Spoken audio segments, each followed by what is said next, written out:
this is the funny circular thing that we're ready to say to you finally. We want you to not care about the manifestation so you can get better manifestations. Isn't that screwy? Yeah. That's sort of where everyone is. So, okay, I get it, Abraham. I have to ignore these manifestations, trusting that I put all kinds of good stuff in my vortex that I can't get to as long as I'm looking at these manifestations. But if I can get into the vortex, then the vortex will affect the manifestations. So what are we saying? What we're saying is you're supposed to have really good manifestations. We're saying it's perfectly brilliant and wonderful to look at everything that is pleasing you and use it as your basis of vibration. We're not trying to separate you from your reality, from your manifested reality. We're trying to help you create a pleasing manifested reality. So what are we really saying? Just don't look at the stuff that doesn't feel good. When you look into what is, and you're looking at the birds, and you're looking at the ocean, and you're looking at the beautiful sky, and you're looking at the magnificent world you are living in, and you're looking at the beautiful people, and looking at the beautiful children, and listening to the comedy and the music and all of the wonderful things that surround you, you're looking at manifestations, and you're utilizing manifestations to align you with the vortex. In other words, this is the thing that we really want you to hear. We're not off in Never Never Land. We're not sitting on the clouds with our feet dangling over the edge. We're not some nebulous mist. We are involved in every intricate detail of your delicious manifestations. That's why they feel so good to you. We're right there listening to your beautiful melodies, listening to the rapture in your heart. We're right there with you in your orgasms. We're right there with you in your taste buds when you're eating all of that delicious food. We're right there with you, right there with you, right there with you. We're not trying to get you to be other than this manifested genius out here on the leading edge that you are. We're not trying to separate you from that. We want you to be that. We just want you to spend less time in the contrasting parts that are depriving you then of the manifestation that is coming. Is that clear? Vortex first, then manifestation follows. Vortex first, then manifestation follows.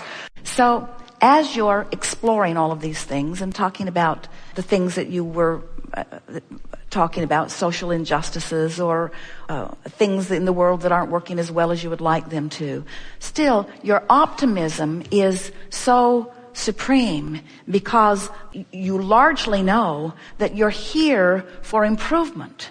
And so poking around in the problem is known by the whole of you as part of the improvement process, part of the joyous creative process. So the emphasis that you feel, the majority of what you feel, is the aliveness, the social interaction, the co-creative dance, the brilliant minds coming together, the insights that are occurring to you. Your inner being, here's a good way of saying it, your inner being will come to the party, will come to the debate and make you brilliant, even if you're talking about the side of the proposition that you don't want to support. Totally. Isn't it interesting? Because that's the game you're playing. In other words, in this game, I'm going to take this discussion to a whole new level, and I'm going to make them see something that they've never seen before, and I have the resources to do that. In other words, my inner being, does that mean, yes, we're having a little party here on our own. Does that mean that my inner being would actually help me in the promotion of a step one moment? Yeah. Would it? Would your inner being actually help you to get clearer about what you don't want as in a debate so that you can give birth to what you do want? Really? Now, we haven't been there before, have we?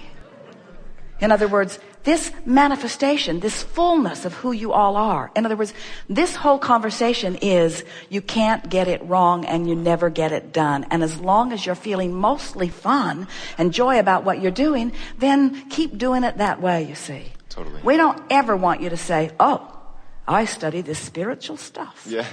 Which means it's like being a vegan. Yeah. We love you very much. But you're so pure about what you eat, you're not eating anything that tastes good.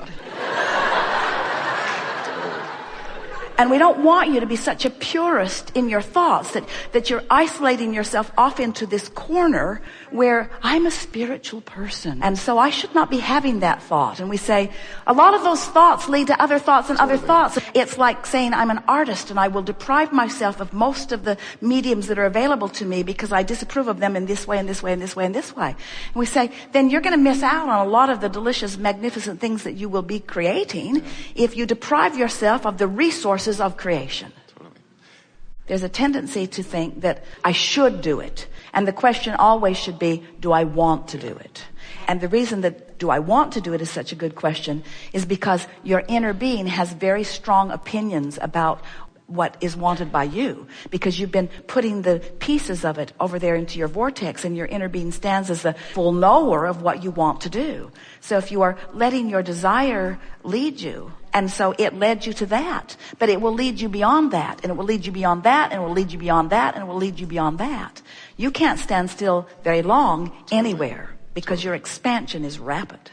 So if we were standing in your physical shoes, we would be milking our current reality for every delicious thing that we could focus upon.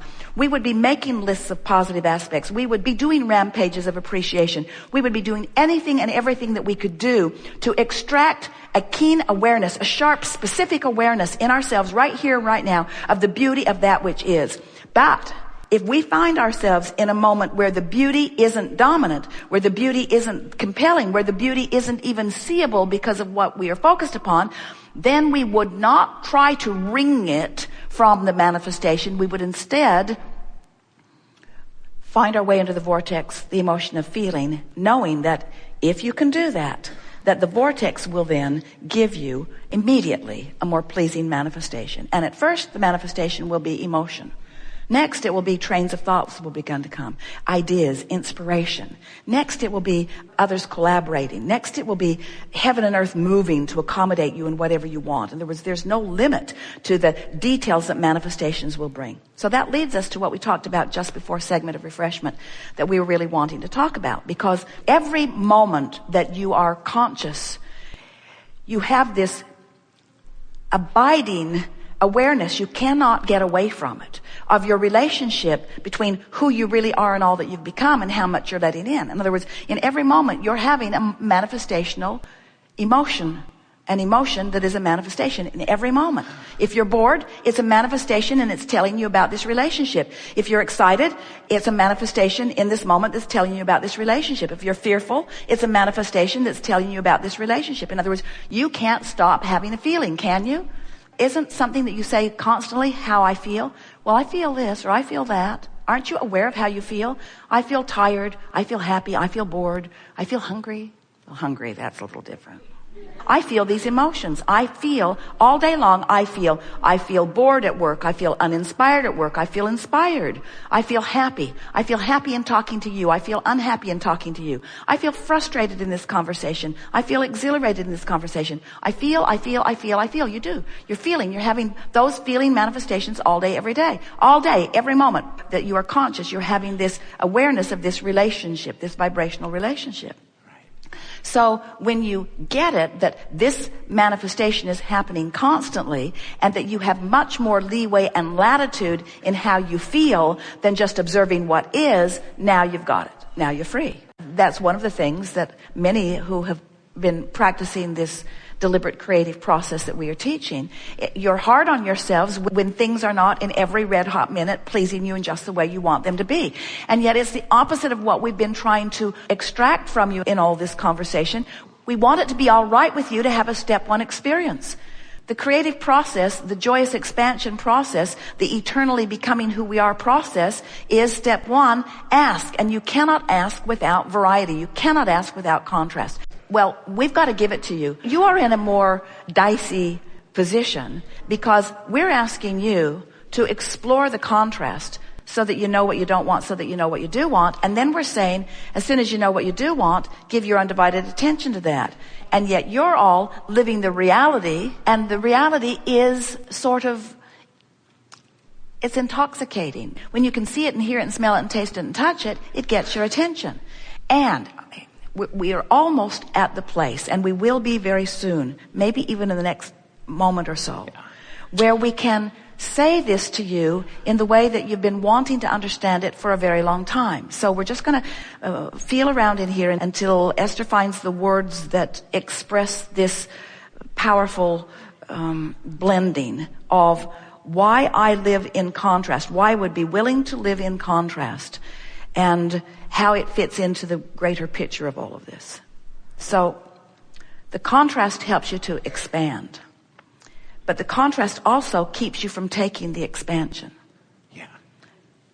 That's why we say it is so infuriating to you to have something going on, a relationship or something going on that causes you to want something more than you've ever wanted. But the very thing that's going on is distracting you from the vibration that you need to reap the reward that you're asking for. So it is our desire, as we are moving through the hours that we are together today, to remind you that you have control of your emotions. Now, many would say, how? And many more would say, why? Why would I want to control my emotions? And we say, because it's your in-the-moment life experience. We want to say, why would you not? Why would you not rather feel good than bad in any moment? And most of you would say, well, when you put it that way, of course we would rather feel good than bad. In fact, everything that anyone wants, no matter what it is, a material object, a pile of money, a relationship, an improved condition, everything that everyone wants is because they believe they would feel better in the having of it. No exception. So at very clear, deep levels, you understand that you want to feel good. You just don't yet know that you can always feel good. So we want to approach this emotion which is central to your moment-to-moment life. We want to approach it from a new framework today. Many times you come to these gatherings because you do want to gain control over your life experience. And if you've been listening to us for a while, you've been hearing us say, might want to give that control up. Because the control that most humans are trying to affect is control of conditions. If I could just control that condition, then when I look at it, I would have a good feeling, knee-jerk response to it. Because good conditions evoke good feelings from me, while bad conditions evoke bad feelings from me. So most humans are really going about it the hard way, the impossible way, trying to control conditions. We want you to realize that since everything that you want is because you think you will feel better in the having of it, we want you to realize with us here today that the primary manifestation that you are looking for, moment by moment by moment, what you're really trying to create, is an emotion right now that feels good. That's why you want to go to a movie that moves you, or to a movie that thrills you, or to a sporting event that makes you feel good. That's why you want to hang out with friends that are uplifting. It's why you want to go places that are inspiring. It's why you want to go on a vacation. It's why you want that new house. It's why you want to drive that car. In other words, you want those experiences because you want to feel good, and you believe that some of those experiences, if you are able to create them and control them, will cause you to feel good. And we don't disagree with any of that. We know that there are many wonderful feeling experiences that you are seeking because you want to feel good. We just want, by the time that you are leaving this room today, to have convinced you that the primary manifestation that you are looking for, and we are using this word specifically and powerfully, we want you to accept with us that the primary manifestation that you're looking for is the manifestation of feeling good. It's the emotional manifestation. And if we can convince you of that, we know that you get it conceptually. But if we can convince you of that, and then further if we can convince you, and we are really in the convincing mood, so come along with us. If we can convince you that not only is the manifestation of emotion the manifestation that you're really looking for, but that it is something that you can control. You can control your mood manifestation. You can control your attitude manifestation. You just got to understand how it works. And you got to care enough about how you feel to be willing to direct your thoughts in places that do cause the manifestation that feels good, and then you've got it. Once you figure this out, once you accept that the way you feel is in your control, and is, after all, what you have been here in the process of creating all along, then as you begin to deliberately direct your thoughts and discover the delicious alignment that is possible at all times,